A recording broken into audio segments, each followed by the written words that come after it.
Good evening friends. তো তোমরা দেখছো WP motivation YouTube channel. WP motivation YouTube চ্যানেলের পক্ষ থেকে প্রত্যেককে স্বাগত জানাই বন্ধুরা। তো আমি অরিজিৎ দা।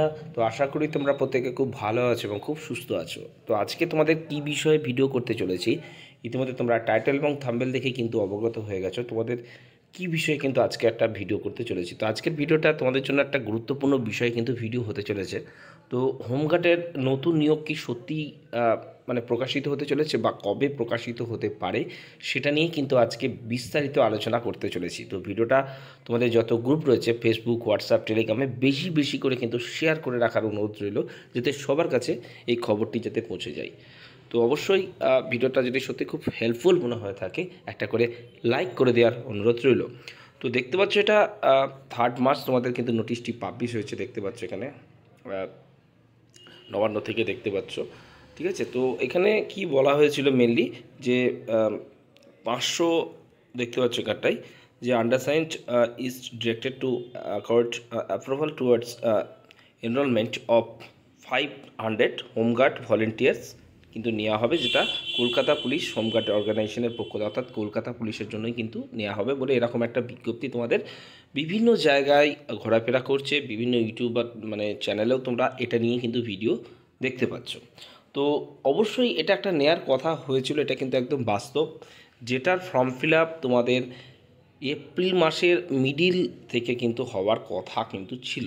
ঠিক আছে, এবং এটা যেহেতু কলকাতা পুলিশের কনস্টেবল বলো প্রচণ্ড রাজ্যের সংকট, তার জন্যই কিন্তু যাতে কিছুটা হলেও কাজ করানো যায় তার জন্যই কিন্তু এরকম একটা চিন্তাভাবনা নেওয়া হয়েছিল। তো বর্তমানে তোমরা জানো যে অনেক দিন তোমরা পরীক্ষার মানে ফর্ম ফিল আপ করেছো, প্রায় 1 বছরের ওপর অতিক্রান্ত, এখনও পরীক্ষার কোনো রকম নামগন্ধ নেই। তার এরই ফাঁকে মানে এই মানে হোমগার্ডের নোটিশ থেকে তোমরা প্রত্যেকে চিন্তিত, প্রত্যেকেই মানে দ্বিধাগ্রস্ত হয়ে পড়েছো যে কি হচ্ছে রাজ্যে, যেখানে আমরা এত দিন ফর্ম ফিল আপ করে বসে রইলাম, তার কোনো নামগন্ধ নেই। আর কোথা থেকে একটা এই হোমগার্ডের তার নাকি আবার মানে রিক্রুটমেন্ট আসতে চলেছে, মানে গোদের ওপর একটা বিষ পড়ার মতো কিন্তু অবস্থা প্রত্যেকটা ক্যান্ডিডেটদের কাছে কিন্তু হয়ে উঠেছে। তো বলে রাখি বন্ধুরা, তোমাদের এই রিক্রুটমেন্টটার বর্তমানে টোটালটাই কিন্তু বন্ধ রয়েছে।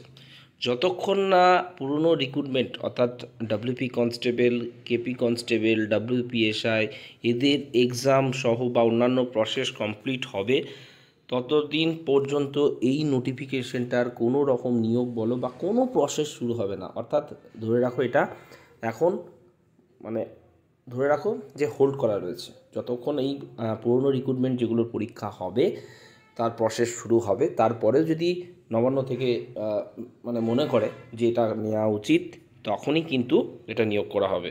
ঠিক আছে, তো ততদিন তোমাদের এই মানে এই যে নোটিফিকেশান যেটা আমি তোমাদের অনস্ক্রিনে রয়েছি সেটার কোনো রকম কিন্তু এখন নিয়োগ করা হবে না। ঠিক আছে, শরীরের অবস্থা ভালো নেই, হয়তো গলার সাউন্ড তোমাদের ঠিকমতো আসবে না, তার জন্য আমি ক্ষমা প্রার্থী, একটু বুঝে নিও। ঠিক আছে, তো বলে রাখি এবার পরীক্ষা নিয়ে তোমাদের খবর এখনও বলছি টিল নাও এখনও পর্যন্ত কোনো রকম ডেট অফিসিয়ালিভাবে ঠিক হয়নি। ঠিক আছে, অনেকে অনেক রকম কথা বলছে, অনেক জায়গায় শুনছো, কিন্তু টোটালটাই ফেক। তো আশা করা যাচ্ছে আগামীকাল তোমরা জানো একটা হিয়ারিং ডেট রয়েছে, যেটা বেঞ্চ নম্বর 2-তে রয়েছে, 46 নম্বর হয়তো সম্ভবত তার মানে সিরিয়াল নম্বর রয়েছে। তো প্রত্যেকে আমরা এটাই প্রার্থনা করব যেন কেসটা আগামীকাল ওঠে এবং রাজ্যের যে রিক্রুটমেন্টগুলো যেগুলো আটকে রয়েছে, যেগুলো থমকে রয়েছে, শুধুমাত্র এই পরীক্ষা বলে নয়, অনেক স্কলারশিপ বলো, ঠিক আছে, অনেক অনেক কাজ কিন্তু ওবিসি ম্যাটারের জন্য পেন্ডিং রয়েছে, যেটা রাজ্য সরকারের প্রচণ্ড ক্ষতি হচ্ছে। ঠিক আছে, মানে অ্যাডমিশনের ম্যাটার বলো, ঠিক আছে, স্কলারশিপ বলো, অনেক কিছু কিন্তু ম্যাটার আটকে রয়েছে ডিউ টু ওবিসি। তো অবশ্যই এটুকু আমরা আশা করব যাতে ওবিসিটা খুব দ্রুত মেটে এবং সমস্ত রিক্রুটমেন্ট যেগুলো পেন্ডিং রয়েছে সেগুলো যাতে খুব দ্রুত শুরু হয়। ঠিক আছে, তো পরীক্ষা নিয়ে কোনো আপডেট নেই, ওবিসি কেস পরেই এটা নিয়ে কিন্তু যে আদৌ কী করা হবে বা ওবিসি মার্চ হলে তার কি প্রবলেম হতে পারে বা তার কি ইফেক্ট হতে পারে সেটা নিয়ে একটা কিন্তু মিটিং হওয়ার কথা রয়েছে।